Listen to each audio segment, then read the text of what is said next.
नमस्ते दोस्तों, आज की वीडियो में बात करने वाला हूँ एमबीए क्या है, एमबीए से फ़ायदा क्या होने वाला है, एमबीए कोर्स किस प्रकार उपयोगी है। दोस्तों, एमबीए के बारे में बहुत सारी जानकारी प्रदान करने वाला हूँ जो वास्तविक दुनिया से संबंधित समस्याओं को ध्यान में रखते हुए विभिन्न सामान्य प्रबंधन और व्यावसायिक प्रणाली और तौर तरीकों की जानकारी देता है। जब व्यवसाय और प्रबंधन की बात आती है तो एमबीए की डिग्री सबसे लोकप्रिय तथा सबसे अधिक डिमांड में रहने वाले करियर विकल्पों में से एक है। एमबीए के लिए सबसे अहम प्रवेश कैट 2023 है। कैट परीक्षा 26 नवंबर को आयोजित की गई है। कैट 2023 आंसर भी जल्द उपलब्ध करा दी जाएगी। हालांकि जब एमबीए डिग्री प्रवेश की बात आती है तो विदेशी विश्वविद्यालय में प्रवेश के लिए कम से कम 3 से 5 साल का अनुभव की आवश्यकता होती है। निजी और सार्वजनिक क्षेत्रों में एमबीए डिग्री स्नातकों का स्वागत किया जाता है।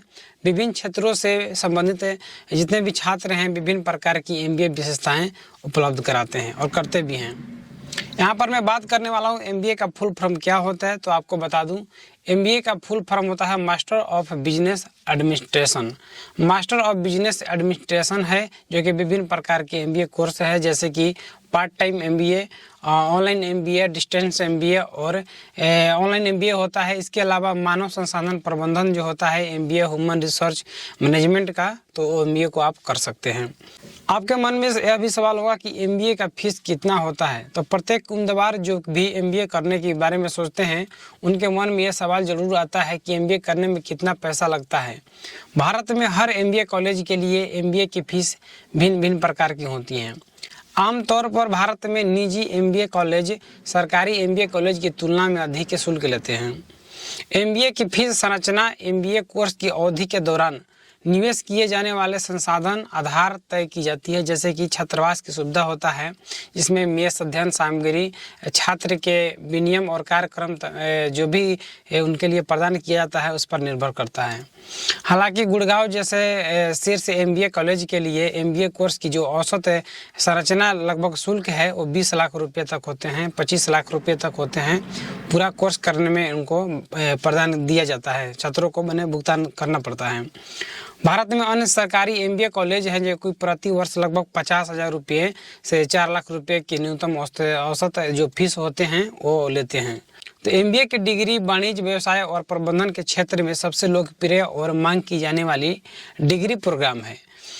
एमबीए कोर्स विभिन्न विशेषताओं की पेशकश करती हैं जो सभी के लिए सरल होती हैं और फ्रेशर के लिए साथ साथ कामकाजी पेशेवरों द्वारा अपनाई जाती हैं, उनके लिए भी यह बढ़िया उपयोगी हो सकती हैं।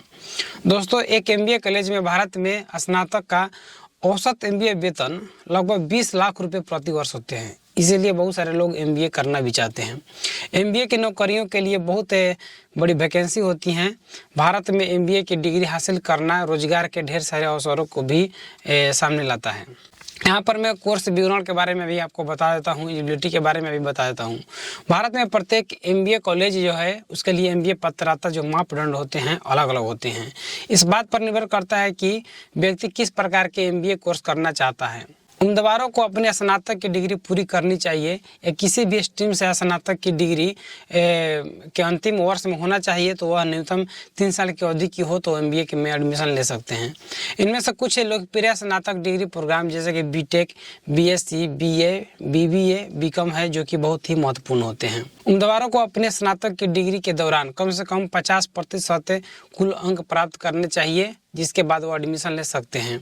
उम्मीदवारों को भारत के किसी भी मान्यता प्राप्त बोर्ड से अपनी कक्षा 12वीं की अंतिम परीक्षा न्यूनतम 60% अंकों के साथ करना जरूरी होता है। उम्मीदवारों को एमबीए कॉलेजों द्वारा निर्देश आवश्यक एमबीए कट ऑफ के साथ प्रवेश परीक्षा में पास करनी होती है। एमबीए प्रवेश परीक्षा जो होती है छात्रों के लिए बहुत ही उपयोगी होती है।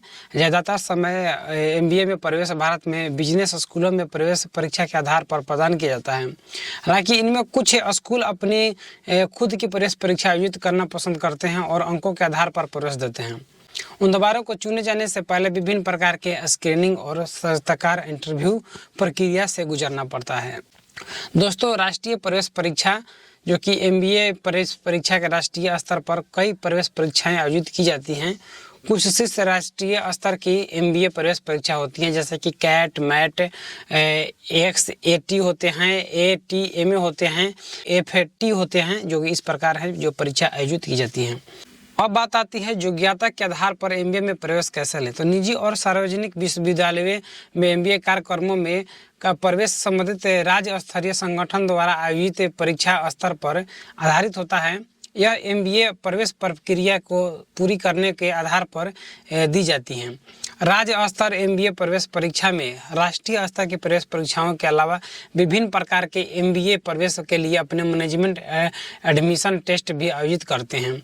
योग्य उम्मीदवार राज्य भर में भाग लेते हैं और जिसके बाद कॉलेज में उनको प्रवेश दिया जाता है। कुछ राज्य स्तर पर जो टॉप परीक्षाएं होती हैं, जैसे कि टेनसेट, एपीआईसीईटी होती हैं और अन्य परीक्षाएं भी शामिल होती हैं।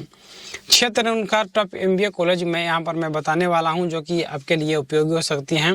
भारत में एमबीए के लिए कई बेहतरीन कॉलेज हैं जो कि उम्मीदवारों को रुचि के अनुसार गुणवत्तापूर्वक शिक्षा तथा विशेष तरीके से विशेषता प्रदान करती हैं। तो उसका मैं लिस्ट यहाँ पर कुछ बता दूंगा ताकि आपको संस्थानों के अनुसार कुछ शीर्ष एमबीए कॉलेज का उल्लेख मिल सके।